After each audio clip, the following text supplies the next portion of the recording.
going on, everybody? It's your man, Louie T, here with a brand new installment of the Louie T Network podcast. Hope this Tuesday evening is treating you well. I got white outside, man. Lots and lots of white outside. We just got rid of the white. We just started to see green grass and brown grass and trees again. The streets were finally clear of all of the residue from the last blizzard we got hit with. And here comes another 8 to 10 inches. Can't run from the white. Can't run from the white. But it may be cold outside, but we're going to make it hot. We're going to make it hot like fire inside here on the Louie T Network podcast. Lots of topics to get to. Deebo Samuel on the block. Is he going to be traded or is he going to be released? Aaron Rodgers given an ultimatum? One that I actually support. We'll talk about that. Plus, Kellen Moore took the job in New Orleans. And we'll get to the bottom of some Super Bowl 59 overreactions. All of that and more here on the Louie T Network podcast that starts now.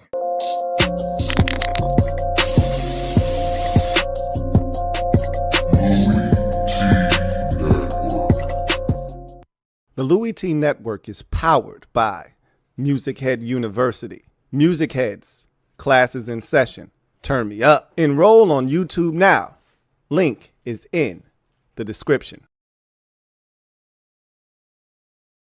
What's going on, beautiful people? Who else could it be but me, your man, Louie T? Welcome to the 483rd installment of the Louie T Network podcast. I, of course, am your set man, Louie T. Thank you for joining me.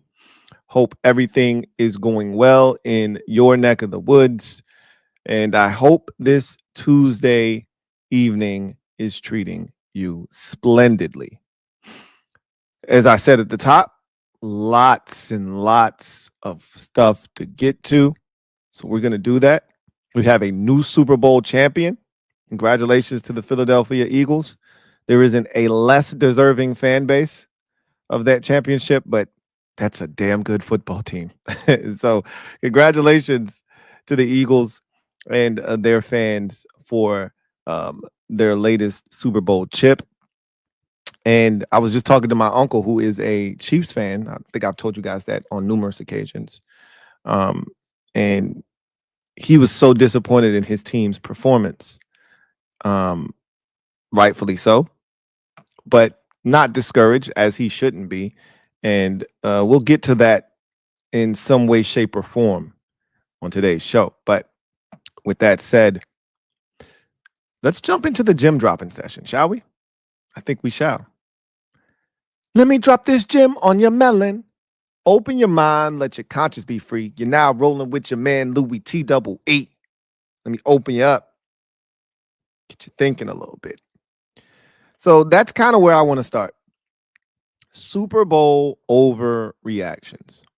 A lot of things have been said in the aftermath and the wake of the destruction of the Kansas City Chiefs in Super Bowl 59, 40-22. And as I said numerous times immediately after that game, the score doesn't do it any justice. It was 34-0 at one point, and this game was really non-competitive after the pick six by Cooper DeJean that made it 17-0. This game was non-competitive from that point forward, and that was about midway through the second quarter. So this game was really never in doubt. And so it's easy to come to conclusions, and, you know, a lot of them are circulating the interweb as we speak. I'm going to debunk some of these that I think are false narratives. And so let's do that now. So I'll go in the order in which I think they're important. So order of importance. We'll start in the reverse, right? Least important to most important. So here's the first one I got for you. Eagles are going to lose their defenders who are free agents due to inflated value because they played so well in the Super Bowl. here's something that we know. Every year, a team wins the Super Bowl, and every year that team is going to have sought after and highly coveted free agents. It's just the way it goes. And sometimes said free agents are overpaid because they came from the Super Bowl defending champion team. That's an age old tradition. NFL teams poaching away quality players from the team that was deemed the best the year before. It happens every year. This will be no different. The Eagles have a bunch of defensive free agents that are notable. Probably leading the charge, Zach Bond, who signed a one-year deal, ended up being an All-Pro this year, had an interception in the Super Bowl, was masterful for the Philadelphia Eagles in a new role that he was given in Vic Fangio's defense. Eagles have been notorious for not paying linebackers over the years, allowing guys like Kaiser White and Jeremiah Trotter. Once upon a time, I'm going back in the well a ways. Obviously, TJ Edwards, after the last Super Bowl, or not last Super Bowl, but the last Super Bowl appearance. I said that right, 2022. Not bringing back their linebackers, him or Kaiser White. So they've been known to allow linebackers to walk. Milton Williams, excellent in the Super Bowl. So was Josh Sweat, who had 2.5 sacks in that game and was just an absolute brute against that very deficient Chiefs offensive line.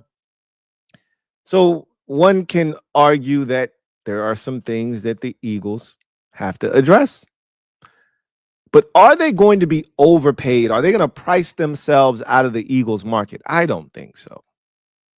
If the Eagles want these guys back, I think they could make a charge at each and every single one of them. They will prioritize who's important. They've got a deep crew on the defensive line. Remember, they tried to trade, Josh Sweat before the season started. I don't think anything has changed, right? Especially with the growth and development we've seen from the Georgia former first-round pick on the opposite side. I don't think they're going to re-sign Josh Sweat. He's probably going to command somewhere in the 16 to 18 million, maybe even 20, depending on, how desperate a team is and how much money they have to spend, deal, right? So I could see the Eagles allowing him to walk, but I think they're going to prioritize Zach Bond in a position where, the money isn't super expensive. I think he'll be back. And I think they should want Milton Williams back and at another position that's not a premium one, that doesn't cost you a whole hell of a lot.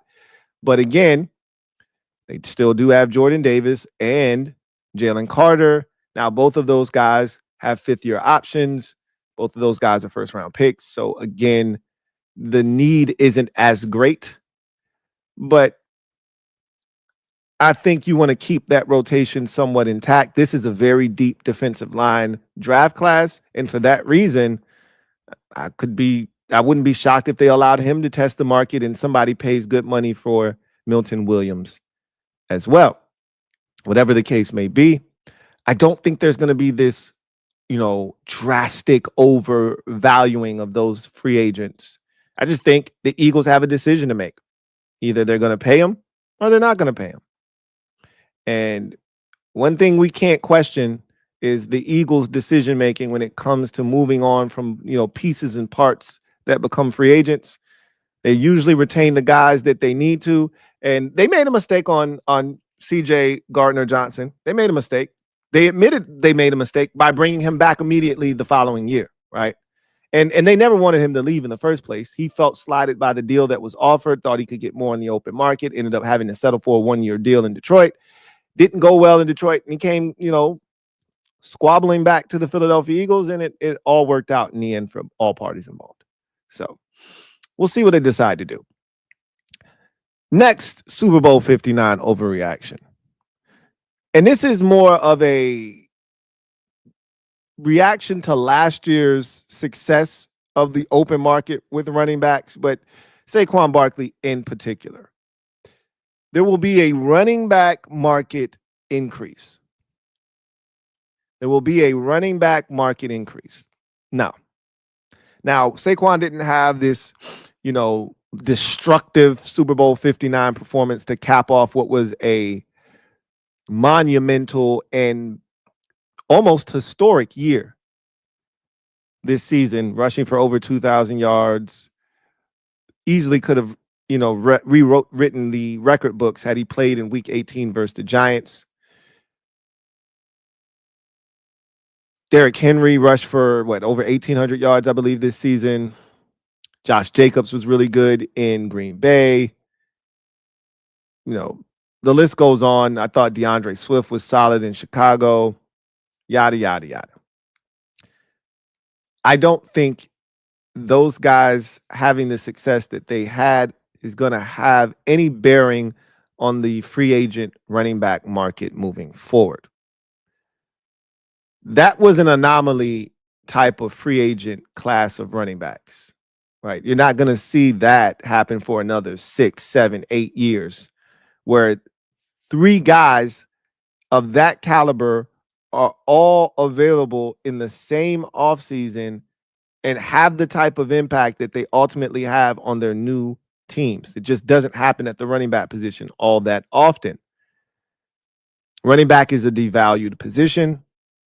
Teams are going to continue to treat it as such. You have to be a special back in order to be paid as such in this league. There aren't a ton of them. And generally, when teams invest in those running backs, the payoff isn't usually great. See Ezekiel Elliott in Dallas. See Nick Chubb in Cleveland. Like, we can go on and on. See Todd Gurley in LA with the Rams. We can do this all day long. This is why teams don't love investing in running backs. It's a depreciated asset the second time around. However, this last group proved that if you pick the right ones and you get them early, like Josh Jacobs, one of the few guys that came out of college with a ton of tread on the tire. He wasn't a guy that was getting the bulk of the carries at Bama. He was splitting that time. He was a guy that, was never the guy at Bama. And so he came into the league fresh legs. You always want to be wary of the guy that got 342 carries in college twice, right? Those are the guys that are a little iffy, if you ask me. Bell cows at the college and collegiate level. But I said all that to say this. There's a group of free agent backs hitting the market here in about a month's time. You're not going to see anybody be overpaid. You're not going to see teams overspend. I don't even think you're going to see, and it's not the caliber of the group that we just saw. Again, there's no Saquon Barkley. There's no Derrick Henry. There's no Josh Jacobs in that group of free agent running backs. Not a single one. But even if there were, I don't think you would have seen a team go crazy over said back.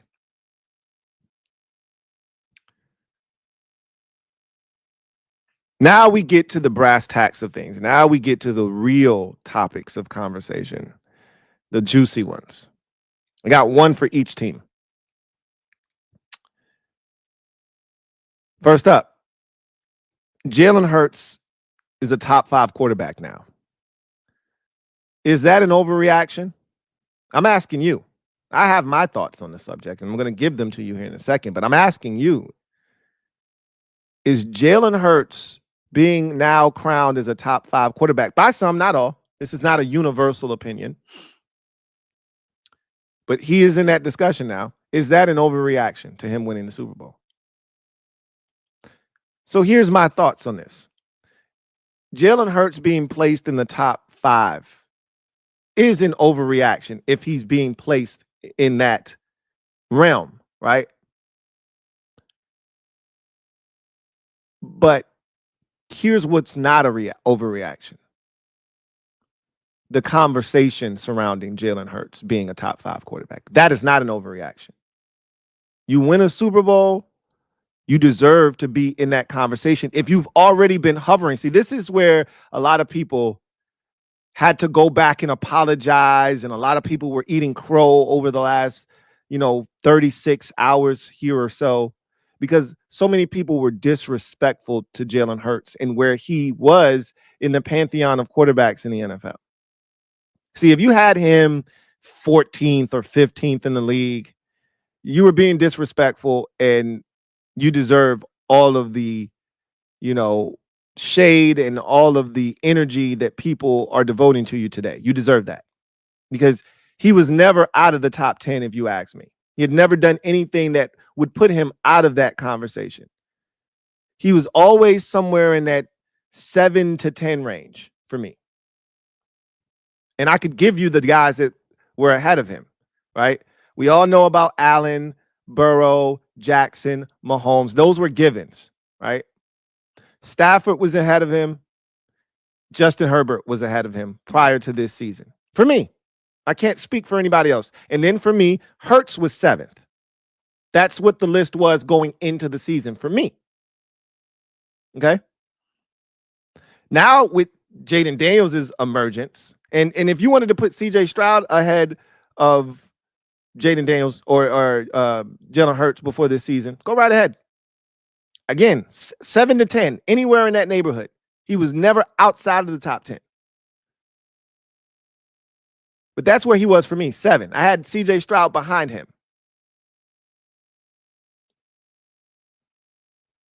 After Jaden Daniels' emergence and seeing what I saw from him, he goes straight into the top 5. He's the 5th because the first 4 spots of the top 5 can't be penetrated. Not yet, at least. Jaden Daniels has to do something extreme, like back up his rookie campaign with another trip to the NFC Championship game and then maybe even pushing forward to the Super Bowl. That's how you would be able to penetrate the top 4. But right now, that's an impenetrable group of Mahomes, Burrow, Jackson, Allen. You can't get inside of that. Pause. That group is ironclad right now. It's always who's going to round out that group of 5.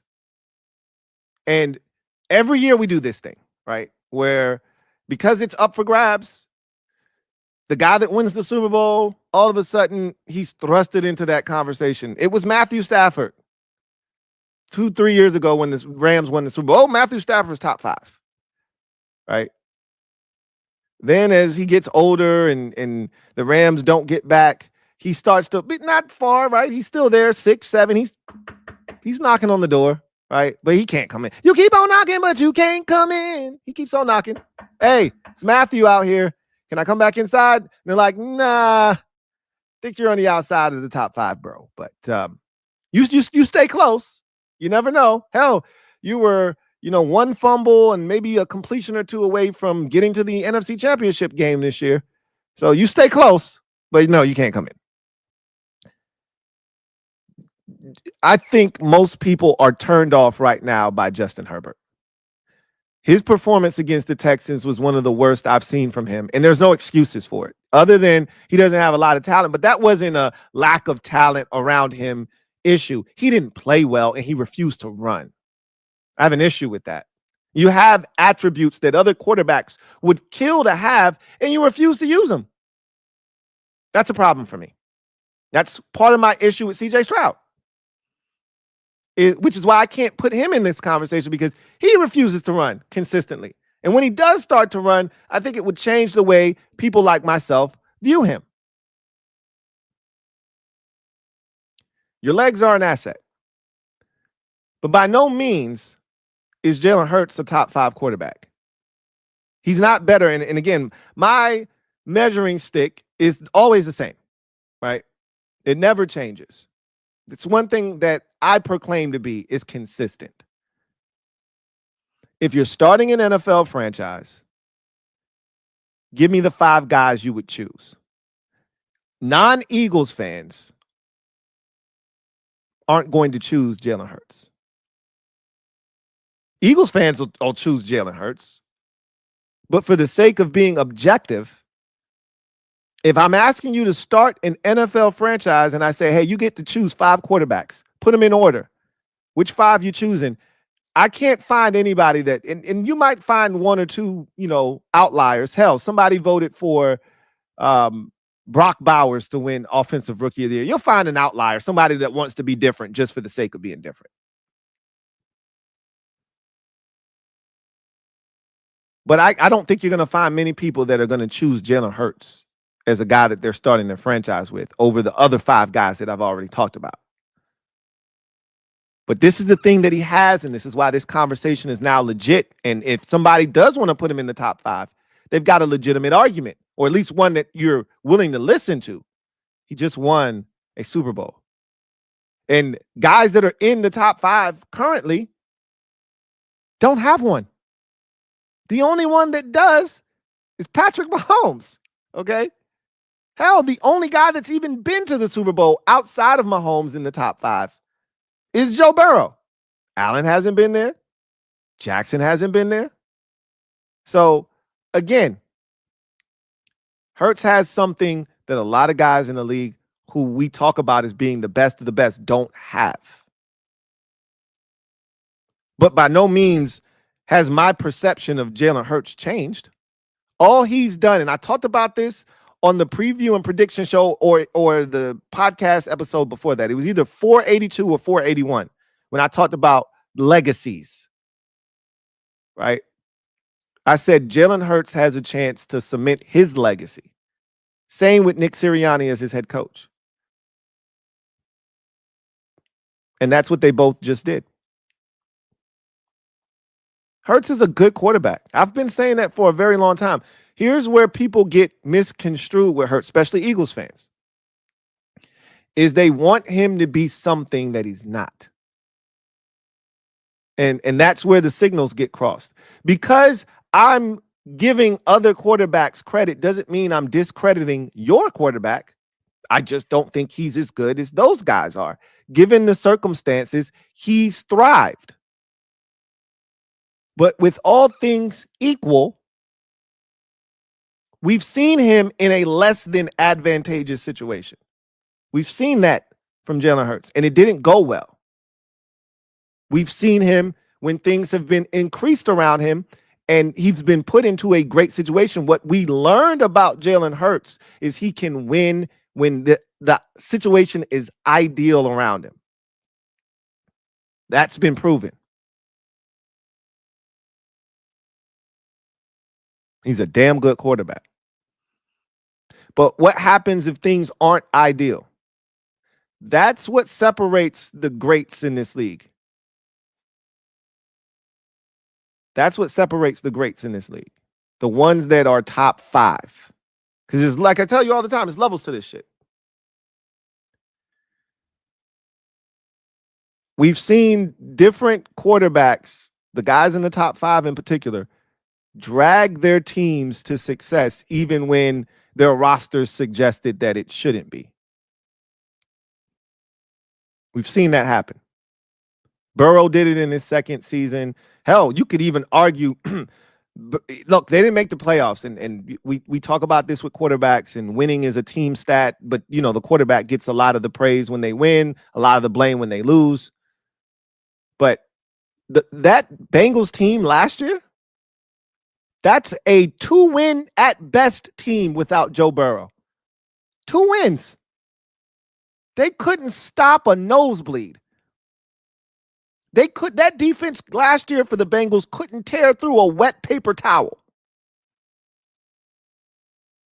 Somehow they still won 9 games.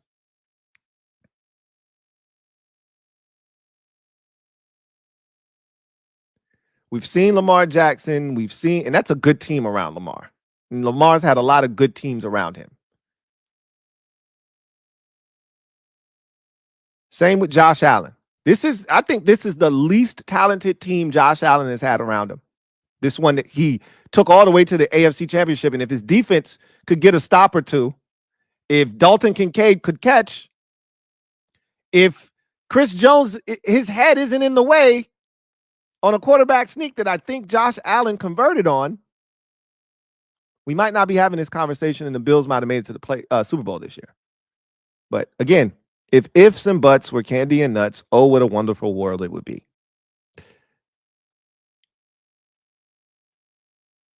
And then we saw what Jaden Daniels did this year. The only knock on Daniels, if you don't want to put him in the top 5, is do it again. Okay, that's fair. Consistency is the key in this league. I totally understand it. I totally understand it. But make no mistake about it.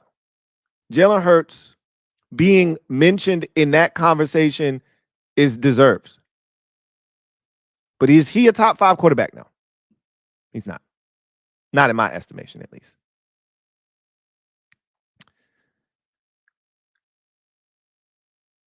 And then the number one biggest overreaction, and I myself have been guilty of this in the past, and this is why I'm learning from this, and I'm not repeating this same mistake.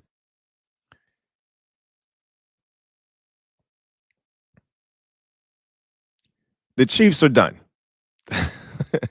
We've all been here. Myself, I've been here multiple times with Tom Brady, multiple times over.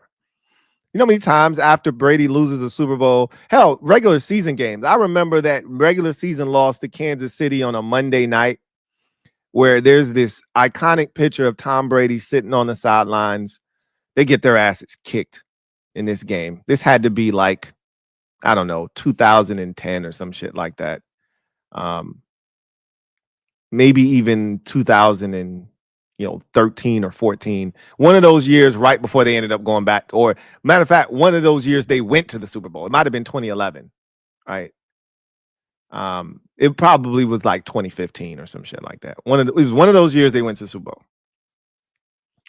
And, after every Super Bowl loss, I think the Patriots are done. This is it, right? It's over. Only for those bastards to make it back. Now, they had 2 big gaps between Super Bowl appearances, right? So Brady comes out of the gate, goes to the Super Bowl 3 times in 4 years. We're thinking, oh, shit, here we go. And then after that 2004 trip against Philadelphia, we don't see Brady in the Super Bowl again until 2007. Then we don't see Brady after that, devastating loss where they were undefeated, and we don't see him. I think, if I'm not mistaken, 2008 is that the year he tears his ACL. I'm not sure. I think it might have been a little bit later after that, but might have been like 2010 or some shit like that where he tore his. I feel like it was sooner because Matt Castle got a contract based off of that 10-6 season. But whatever the case may be, they don't get back until 2011, right? So that's a 4-year gap. Then after the 2011 loss to the Giants for the second time, they don't get back to the Super Bowl again until 2015. Or excuse me, 2016. My apologies. So we announced the Chiefs or the Patriots as being dead, and that iconic shot of Brady sitting down on the sidelines, on the Chiefs sidelines, with his head down, with a bunch of Gatorade cups crushed up on the ground, and the shit looks over. Only for them to rise from the ashes like a phoenix, make it to the Super Bowl again, hold the Rams to 3 points and beat them 13-3, right? In 2016.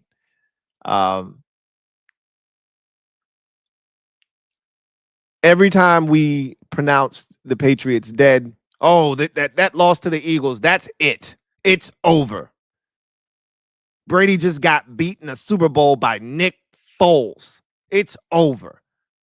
They make it to the Super Bowl the next year and they win again. And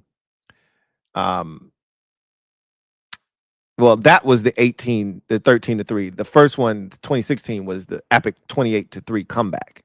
So we've pronounced them dead so many times I couldn't keep count. And every time they'd come back.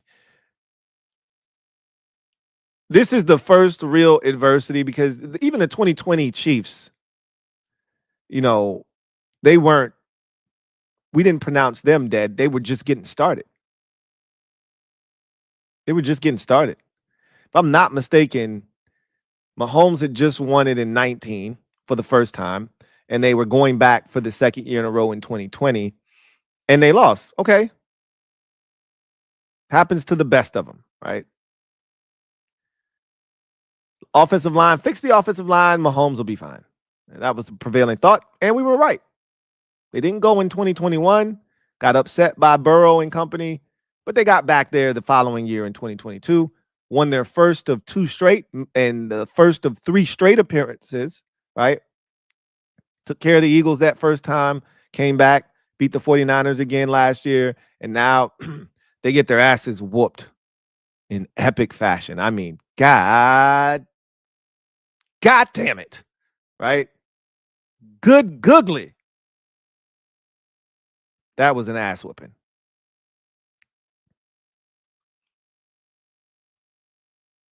And I fell into the trap briefly after the Super Bowl. I was like, hey, is this it for them?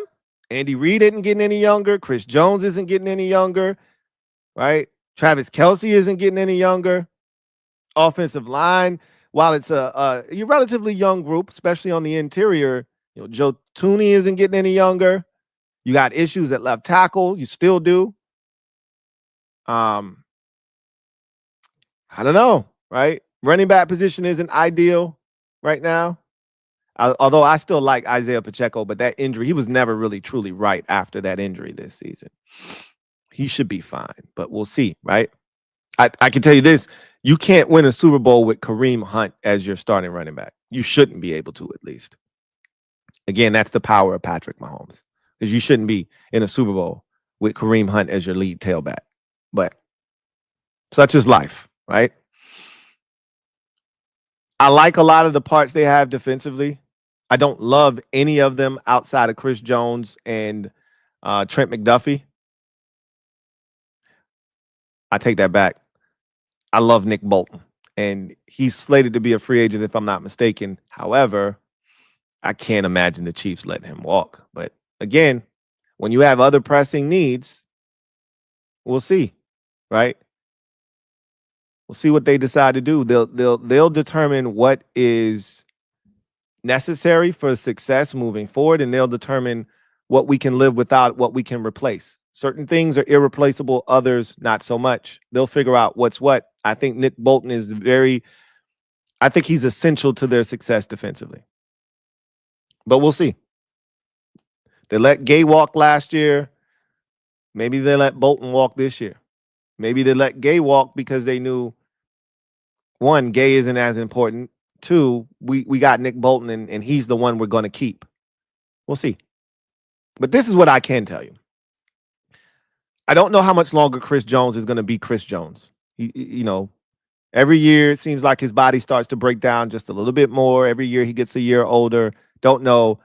And for the first time, even though I think he got 1 hit on Hurts, and that forced an incompletion on a 3rd down when they were still competitive in the game. This was one of the first times in a big spot he didn't show up.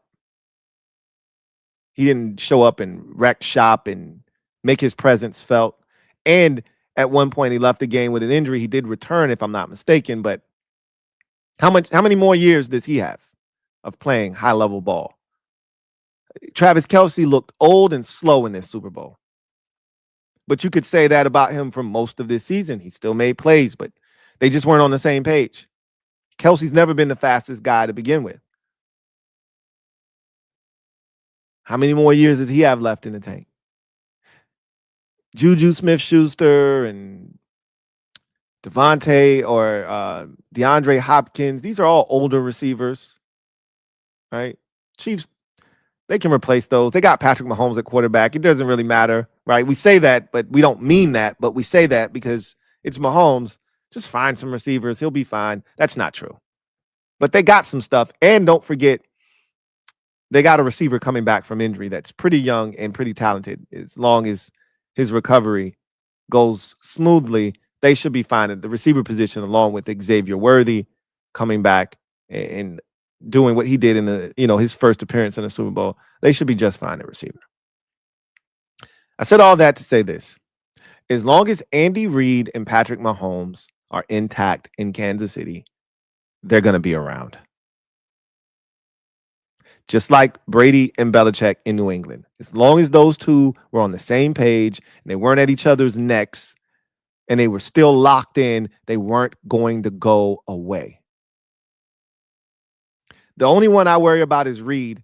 And I was talking to my buddy the other day, and he's like, man, this whole Andy Reid conversation is stupid. He's a football lifer. He's not going anywhere. And I thought about it, and I'm like, what does Andy have to go home to? Andy's home life hasn't been the best. You know, his sons, you know, one has already passed away. Another one, you know, hit someone, and, you know, I think he might have killed someone on, you know, on the side of the road, drunk.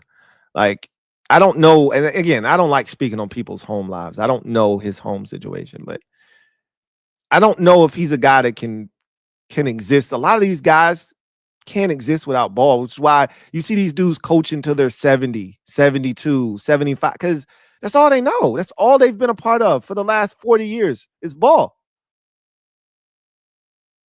What am I going to do when I don't have football? Unless he's ready to be a grandpa. Like, what else am I going to do? I don't know if he's going anywhere, is what I'm saying. Like, every year we do this song and dance. Is Andy Reid going to retire? And he's already said, I'm back next year. He's already said that. Said it before the Super Bowl. As long as he's at the helm, the assistants will come and go.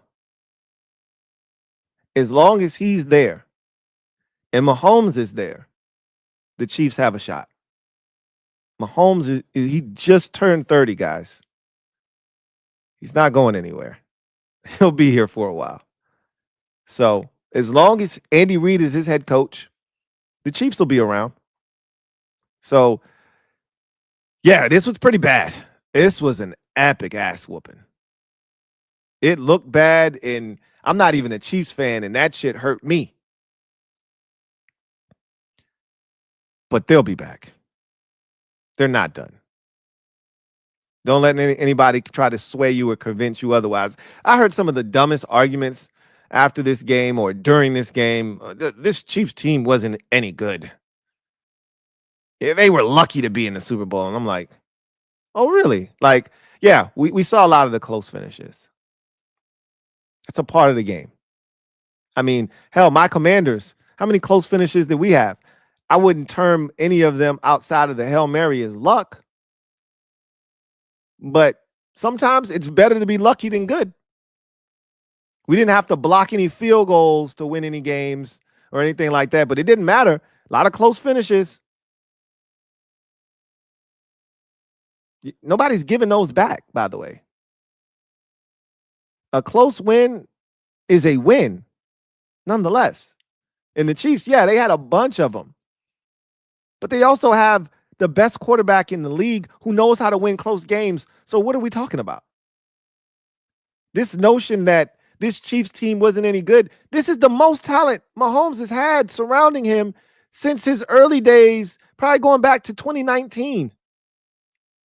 When he had Sammy Watkins, Tyreek Hill, Travis Kelce, Juju Smith-Schuster. I think he was there. He might not have been there at that time. He might not have gotten there until another year later or two. But I think in 2021 when they won the Super Bowl,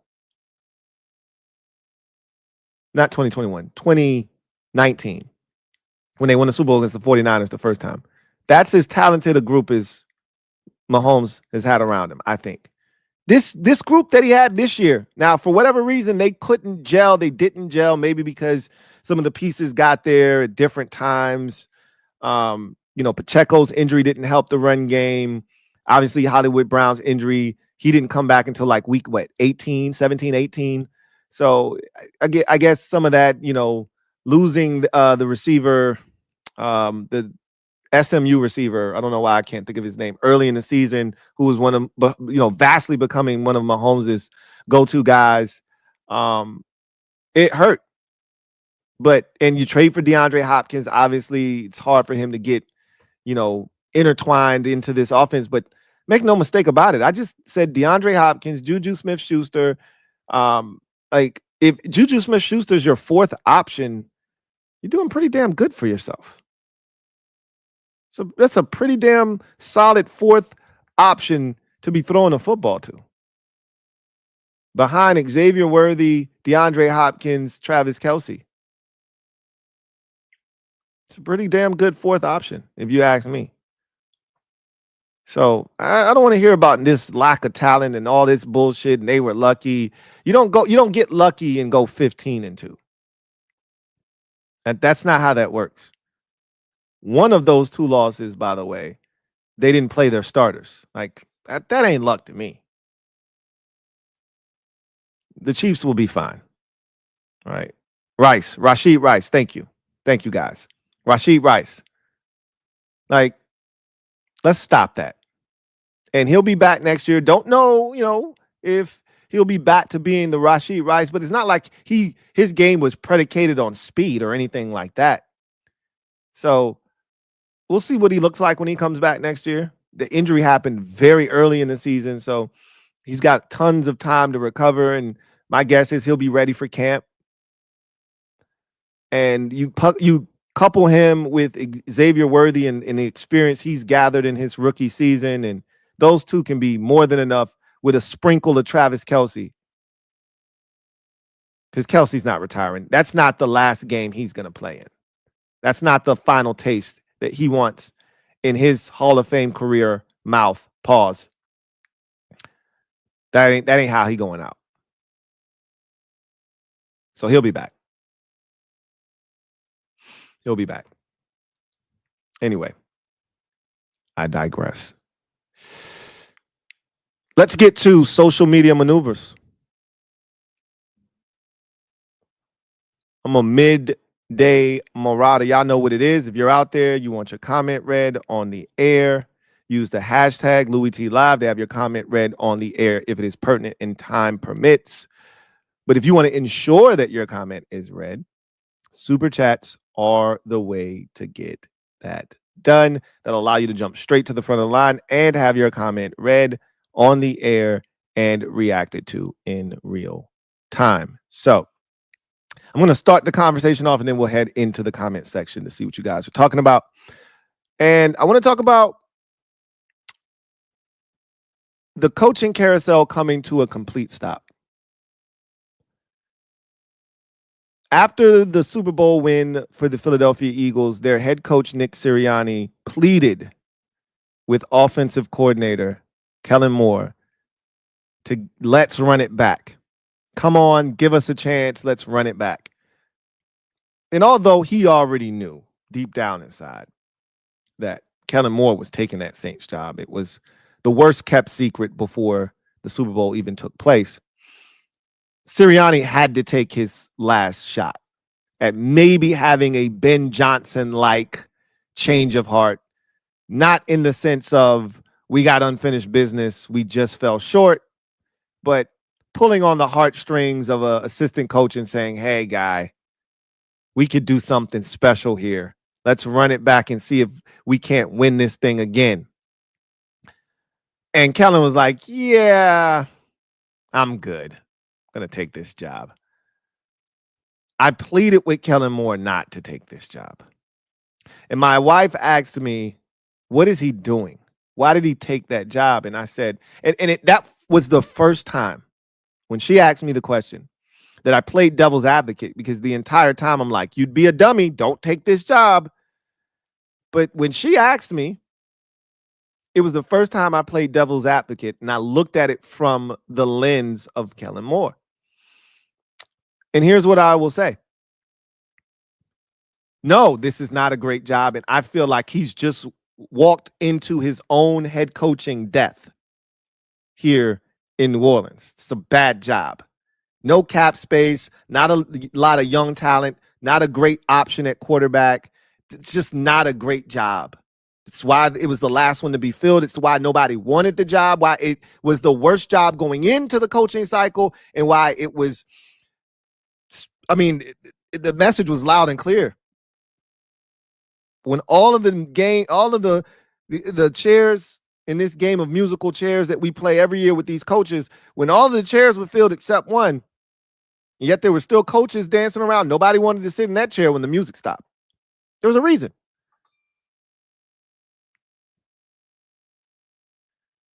But here's why Kellen Moore took the job, and I don't blame him. A wise man said, man, I don't care what you do, get your paper up. Ain't no guarantee they're going to love you next year. That's what a wise man once said. Get your paper up. Ain't no guarantee they're going to love you next year. And I said, you know what? As much shit as we talk about that Saints job, and Kellen's up right now. You know who was up this time last year? You know? Any guesses? You know who was the next big thing as a head coaching prospect? Bobby Slime, a.k.a. Bobby Slowick in Houston.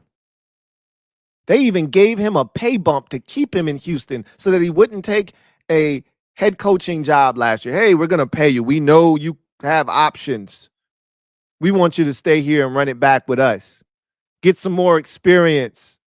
Get your weight up a little bit. And there'll be jobs in the future for you. Don't worry about it. You'll get one next year.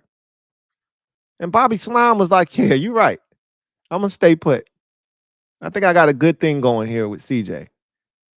1 year, let's hit him with the SpongeBob. 1 year later. That man is fired. Okay? Fired.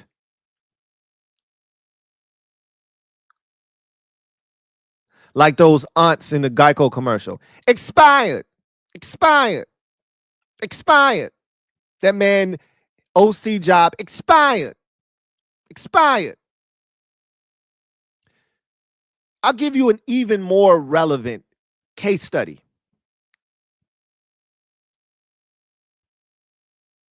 Remember the Bucs in 2020? Same ass whooping given to the Kansas City Chiefs. Tom Brady was at the helm. They dismantled the Chiefs. You know who was hot? Hot like fire. You know who was hot that offseason?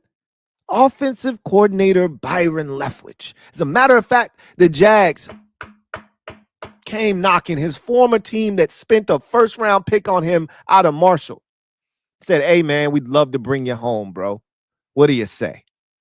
And Byron looked at that job and he saw Trent Baalke and he was like, tell you what, get rid of him and I'm taking the job. I'm coming back home. Duval! And it was like, oh, about that. Yeah, no, we're not getting rid of Trent Baalke. But do you want the job? And he was like, nah, I'm good. I'll have other opportunities. I'm Byron Leftwich, bitch. The next year, the Bucs don't make it back to the Super Bowl. Byron Leftwich gets fired.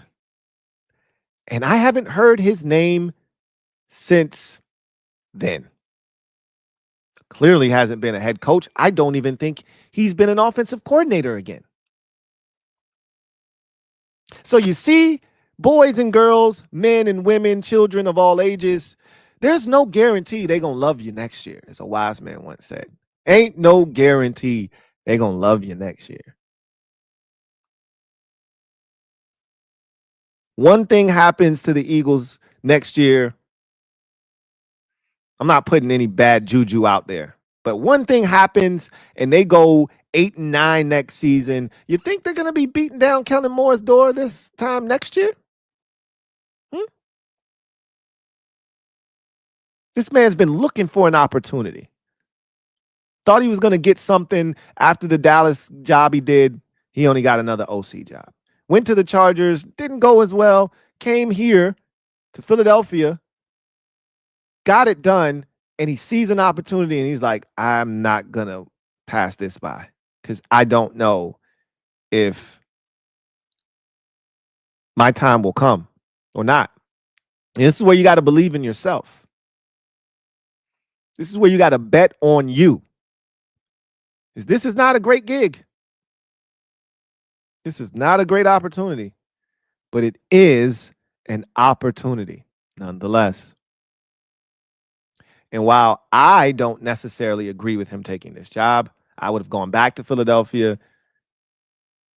I understand why he decided to take the job in New Orleans. Again, I don't love the decision, but I totally understand it. Anyway,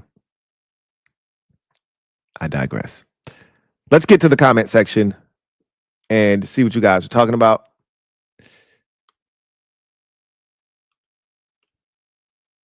Duncan Wright, thank you for the super chat. Greatly appreciate you. My guy Duncan writes, thank you for being a member of the MOBB, who writes, don't call us Eagles fan base no more. From now on, you scrubs refer to us as the Super Bowl champion Eagle fan base.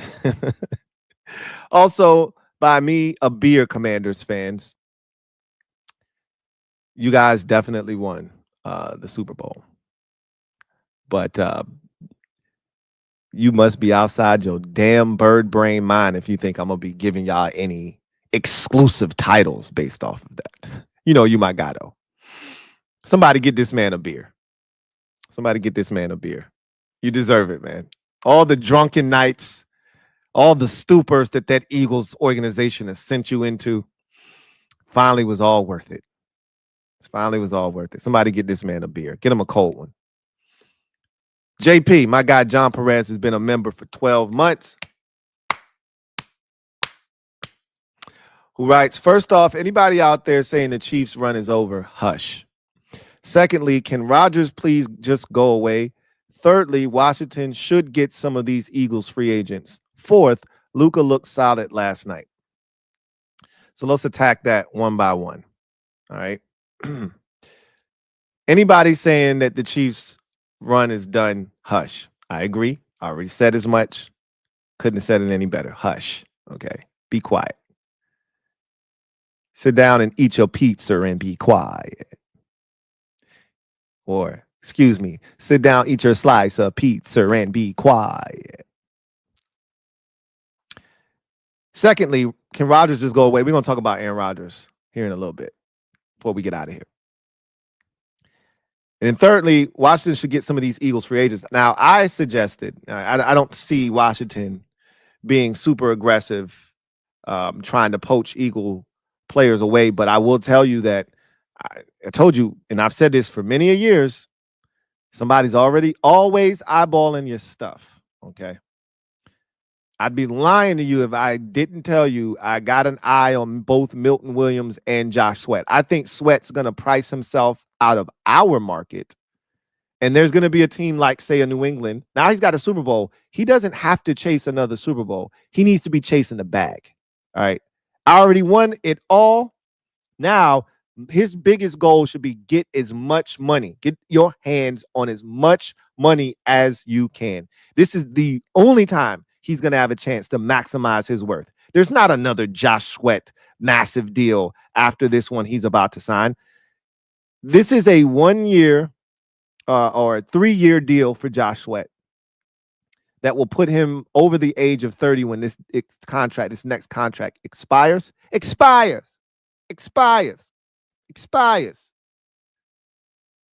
Go get your bag, bro. So I got my eye on him and Milton Williams. If I'm the Eagles, probably let Josh Sweat walk. But I want Milton Williams back. But again, deep defensive line draft class. If you're the Eagles, you say, we trust our evaluations. We're good over here. We'll see. Zach Bond is the one that you have to have back if you're the Eagles. And that's the one I expect them to have back. Luka looked good last night. It was the Jazz. Pipe down, Johnny. Pipe down. It was the Jazz. Okay, everybody looks good against the Utah Jazz. So come back and talk to me when you play a team that has playoff aspirations. That the Utah Jazz do not. But good for him. Good for him. Khalil Williams. Thank you for the super chat. Greatly appreciate you. Khalil writes, Eagles fan here. What's going on? Congratulations, Khalil. Congratulations. What up, Louie? Quick question. How would you rank the NFC East moving forward? Also, has Jaden Daniels already surpassed Dak Prescott? I believe so. Just wanted to know your opinion. Of course he has. That's you already know how I felt about that. How would I rank the NFC East moving forward? Eagles 1, Commanders 2, Cowboys 3, Giants 4. That's pretty simple, I think. Yes, Jaden Daniels is light years better than Dak Prescott. But again, Dak is a solid quarterback, but he's third in the division now. Behind, I mean, I had him third anyway, but you know, before the season started, I would have had Dak, as the number one quarterback in the division. But Dak looked ass this year. Like Cowboys fans, what the funniest thing happened, and we'll address this on the Super Friends. This Eagles Super Bowl has ignited the Cowboys fan base somehow. I'm not sure how that even happened. I saw more Cowboys fans coming out of the woodworks after the Eagles won than when the two NFC teams were in the championship game. They were silent as lambs. I mean, they were crashing out. And somehow the Eagles winning the Super Bowl has reinvigorated them. If Hurts can do it, I wouldn't do that if I were you. Dak can do it. Whoa. The two are not the same. They're not wired the same. One has the ability, one has a clutch gene, the other does not possess such gene. One plays on a loaded football team with a GM and an ownership group that is willing to spend. The other does not. And I'm not even sure that team down in Dallas is even concerned with winning. They've got podcasts and the owner's doing radio spots every week, and he's doing press conferences after every game, and they're doing tours of the stadium during the season. I'm not sure that they actually care about winning.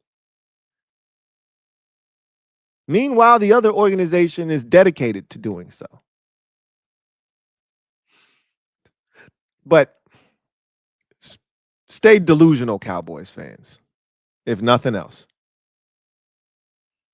So Eagles 1, Commanders 2, Cowboys 3, Giants 4. And yes, Jaden Daniels has surpassed Dak Prescott, but you already know that. I think he's the best quarterback, not just in the division, in the conference.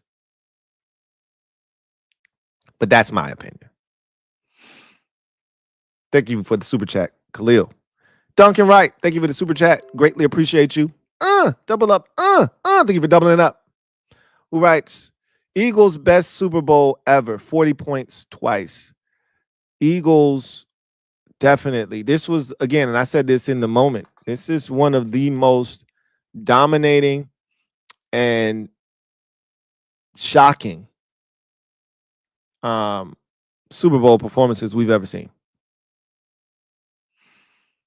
And I'd put it up against anyone's Super Bowl performance.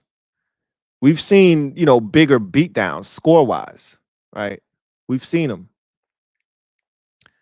But those weren't against the two-time defending Super Bowl champion Kansas City Chiefs with Mahomes looking to do something no other quarterback's ever done in NFL history, and that's win 3 in a row. It didn't come against those teams, right?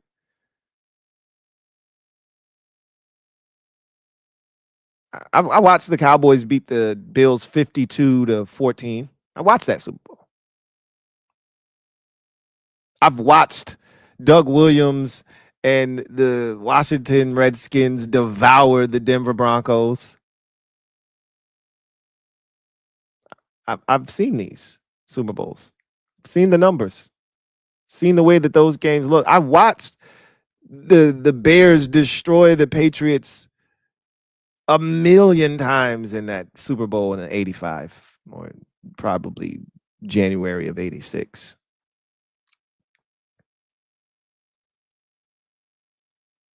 There have been big time ass whoopings. We talked about the one in 2013 between the Broncos and the Seahawks, but none of those featured a team looking to do something no other team in NFL history has ever done, and that's three-peat.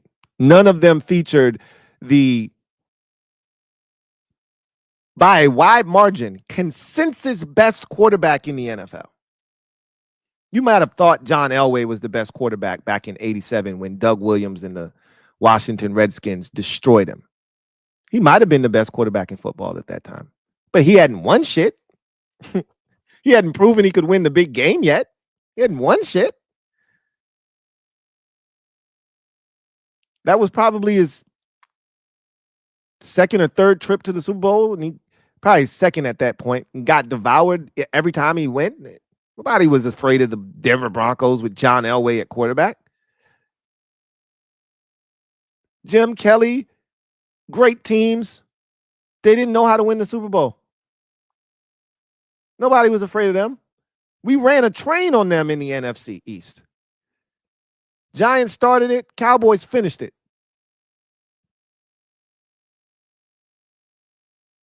Peyton Manning has proven throughout the life of his career in big games, don't bet on Peyton.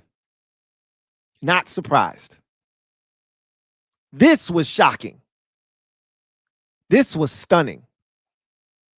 This was dominant.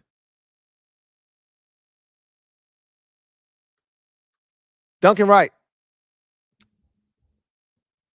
Thank you for the super chat. Greatly appreciate you. Duncan Wright writes, best Super Bowl team ever, I meant. Facts. Nah, I can't give you that. It's a damn good team, though. Damn good team. But it's not the best Super Bowl team. Not the best Super Bowl team. I still think, and again, I'm biased, but the Eagles were never like the best team in football this season. At no point did anybody ever say the Philadelphia Eagles are the best team in football. At no point. Even when they won 10 in a row. They were never better than the Lions. They were never better than the Chiefs at any point of the regular season. And they weren't dominant in the postseason until the championship game. They were dominant in their last two contests. The 91 Redskins were dominant throughout. They were undefeated through the first 13 weeks of the season. And they steamrolled their way through the entire NFC playoffs, including the Super Bowl. It's as dominant a run as you're going to see. So no, I can't put you at the top of the list. Sorry. You weren't even the number one seed. Like, pipe down. Enjoy the win, though. Like, that's what matters. You beat the best of the best. You laid them to rest. Enjoy that. Mike Jink, thank you for the super chat. Greatly appreciate you. Thank you for being a member of the MOBB, my guy. Mike Jink, really appreciate you. And congrats, man. Congrats, Mike Jink. Really appreciate you, bruh. Congrats. All right. Let's see. We'll grab a couple, and then we're gonna clean this thing up and get to the end of the show. See what we got. Yeah, I seen it, Jefferson. I seen it, and I actually tweeted at Rio. I don't know if he responded to it or not, but he know about it. He know what it is. On site. Number one Mando fan says, I'd sign Bond instead of bringing back Wagner, but that's just me, though. I wouldn't do that. I think Bond is one of those great stories, but he's also a product of the system he was in. I don't know if you just drop him in another team's system as the middle linebacker and he just thrives. Like, I don't know if that's what happens with him. He's tricky to me. I think he belongs in Philadelphia. I'm scared that if you sign him, give him big money, he turns back into a pumpkin. You keep him in Philadelphia in Vic Fangio's system, and he'll probably just keep playing well. I'm not sure if he's a scheme fit or he's just that dude. I'm nervous about that. So um, I don't mind upgrading Wagner. I think there's this foregone conclusion that Wagner should be back, and I'm not opposed to that. By the way, he was an All Pro this year. But if you want to get faster on defense, like the only guy that I think I would move on from Bobby Wagner for is Nick Bolton. But again, I think they like Jordan McGee a ton, and they see him as the heir apparent. And if that is the case, then you do bring Wagner back because you think you've got the guy that's going to eventually take his spot, and you don't have to give up because Nick Bolton's going to command some really good money, top dollar at the linebacker position if he is to hit the free agent market. If the Chiefs are smart, that won't happen, right?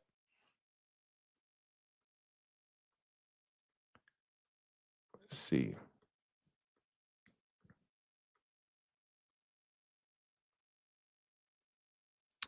All right. I think we're good. I think we can move on to our final segment of the show. Niner fan says, I can't wait for Debo to be gone. Both sides need a fresh start. We're about to talk about him here in a second as well. We're about to talk about him here in a second as well to wrap this show up. I agree. I think that's part of the reason why they were like, yo, Debo, if you want to trade, go ahead and seek one, bro. We're not going to stop you. As a matter of fact, we'd advocate for you to find someone to trade for you.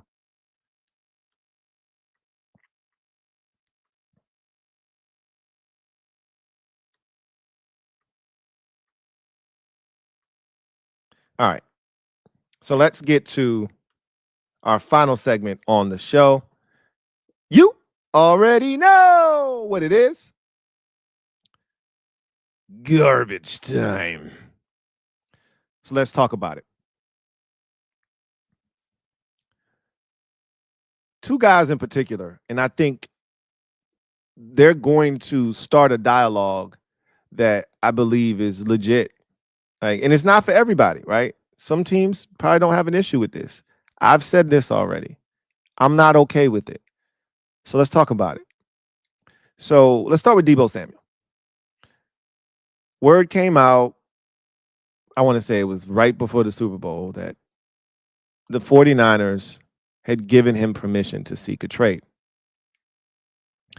And he was actively looking for a trade partner. And I think, just like Niners fans said, I think both sides are looking for a fresh start. Debo's still a good football player.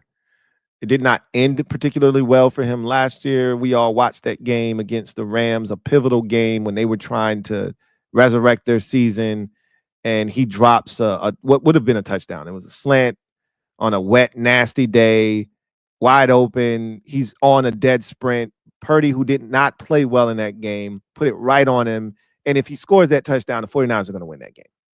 But he dropped it. And then this came on the heels of him talking about wanting the football more and this, that, and the third. And yeah, it just feels like it just needed to be over, right? And then there's Aaron Rodgers. He tries to spin the narrative that he was on his way to New York to talk to the Jets, and then he finds out that they don't want him. And now he's got to make a decision as to whether he wants to play football or not. And I saw a report today that said Aaron Rodgers may retire because while teams may want him, he may not want those teams. And I'm like, interesting.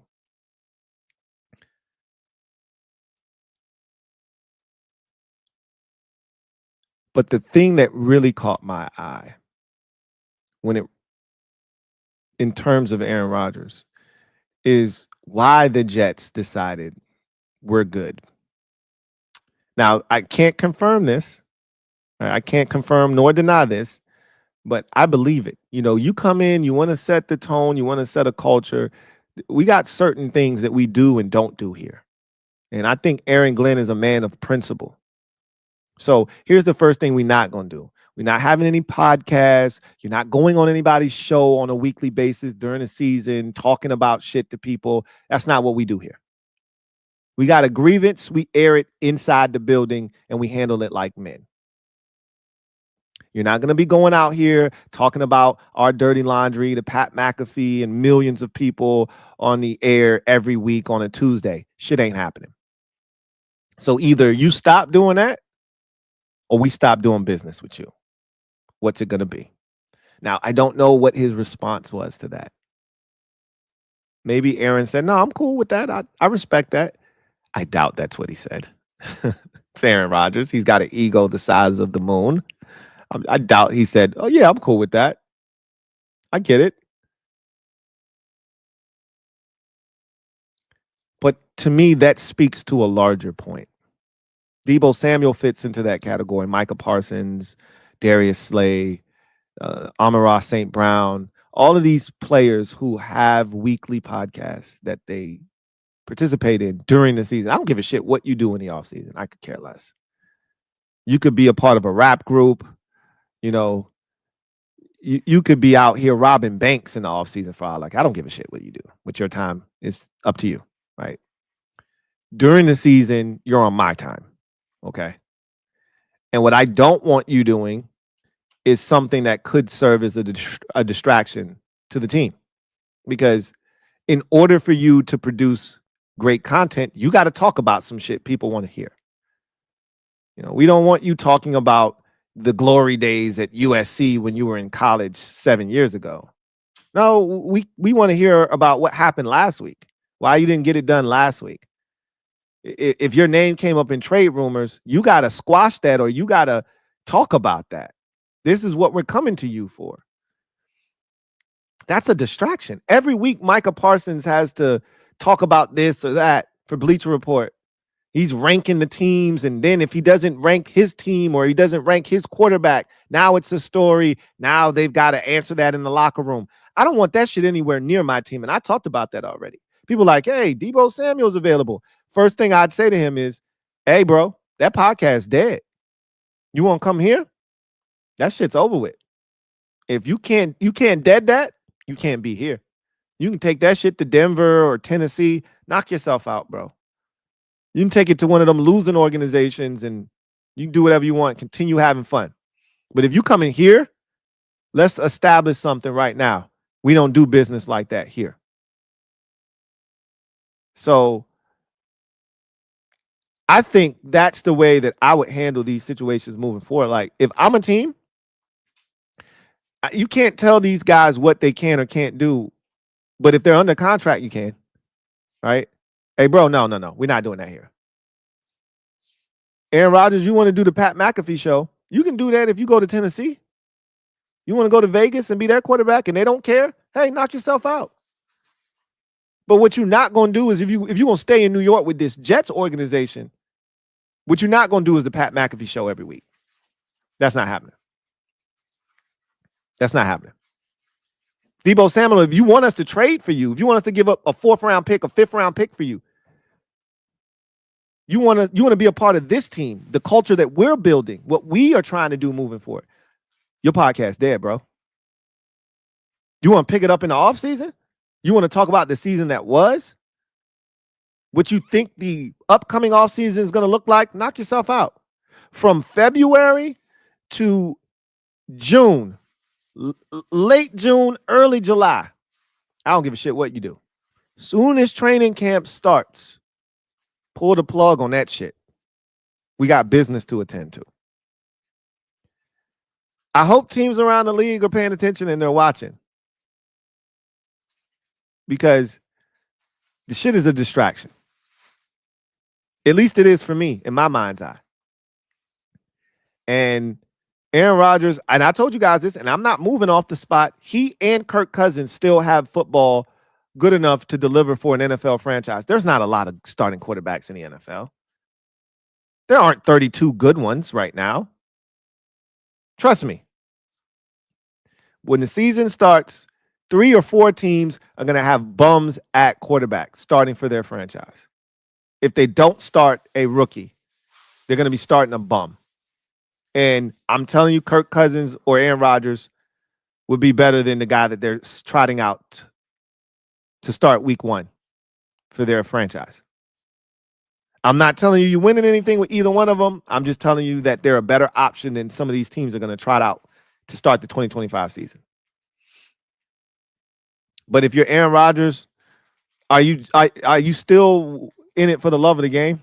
Because the teams that are going to be after you, you don't have a chance. Like the Jets was your best opportunity to win the Super Bowl. That's gone. That's dead. The Steelers are the only other option available, and I don't know if they're interested in you either. Right? That's the only other place you could go, and that's a real Steelers move. Pittsburgh would be to go after Aaron Rodgers because it's almost like they're allergic to developing a young quarterback. They ain't had to do it since Ben Roethlisberger in 2004. So they don't even know how to go about it. They're the equivalent of somebody that's been married for the last 25 years. They get a divorce and they go back out to the dating scene and they're like, yo, this shit is wild. This is no country for old men. What do I do out here? The club ain't the same. These women aren't the same. The game ain't the same. How the hell do I even move out here? That's how the Steelers operate when it comes to the quarterback position. They've been locked up with Ben for so long. When they got back out of here in these streets, they didn't know how to conduct themselves. They still looking. They still effing it up.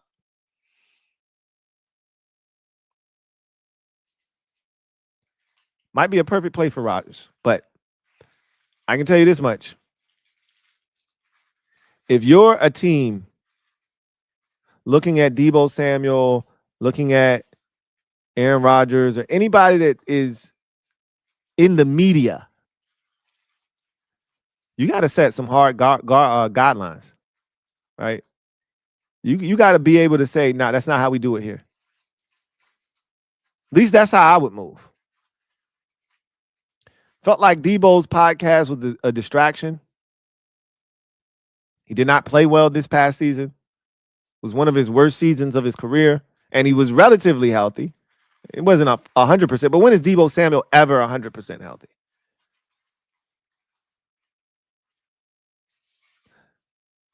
You want to do a podcast in the offseason, knock yourself out. But in season, I don't think that's the way to go. So that's just my 2 cents on that matter. But I digress. That's going to do it for me, your man Louie T, here on the 483rd installment of the Louie T Network podcast. I appreciate y'all checking out the kid, kicking it with me on this Tuesday evening. The snow's falling. It's cold outside. But as I told y'all at the beginning, we was going to heat it up. And we did. I'll see you guys tomorrow. If you're a Commanders fan, I'll probably have a Commanders video for you tomorrow at some point. And the Commanders Kings will ride again tomorrow night, 8:30 p.m. on the Commanders Kings channel. So be on the lookout for that. So with that said, you guys have a great rest of your evening. And I will check back in with you tomorrow. You know what it is. God bless. Good night.